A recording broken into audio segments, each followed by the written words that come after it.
सत साहिब सभी दोस्तों को सत साहिब। देखिए हमारे गुरुजी ने कितनी अच्छी बात कही है, आप भी सुनिए, लाभ उठाइए।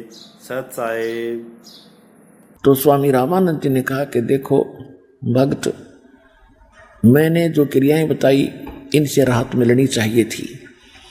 यदि राहत नहीं मिली है तो ये तेरी किस्मत में लिखा हुआ प्रारब्ध का कर्म है और ये तो ब्राह्मण भोगना पड़ेगा।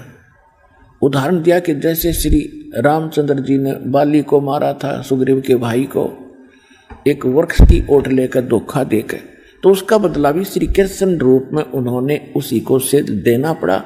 एक शिकारी बनकर वो बाली वाली आत्मा त्रेता युग में जन्मी, श्री कृष्ण राम यानी विष्णु वाली आत्मा राम वाली आत्मा थी, और अंत में उस शिकारी ने श्री कृष्ण जी के पैर में तीर मारा, विषाक्त जहर से बुझा हुआ, जिससे श्री कृष्ण की मृत्यु हुई। तो बदला तो भाई ये कर्म तो भोगना ही पड़ेगा, ये तो प्रारब्ध में लिखा है।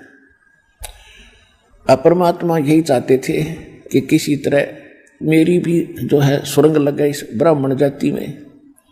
तो परमात्मा ने कहा, स्वामी जी वेदों के अंदर क्या पाप नाश करने का कोई विधान है भगवान का? स्वामी जी ने कहा, नहीं, वेदों में कोई ऐसा विधान नहीं है जिससे जीव के पाप नाश हो। परमात्मा ने कहा कि यजुर्वेद अध्याय नंबर 8 के मंत्र नंबर 13 में देखियो स्वामी जी, वो वहीं रखे थे। वेद तो उनके इनके दादा लाई हैं ब्राह्मणा के पहले से।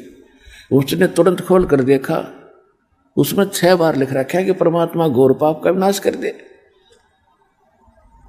तो परमात्मा कहने लगे, मोती मुक्ता दर्शत नाही, ये जग है सब अंधरे, दिक्कत के तो नैन चश्म इनके फिरा मोतिया बिंदरे। अब रामानंद जी वो जानते थे उनको कि केवल कबीर धानक नहीं, ये परमात्मा है।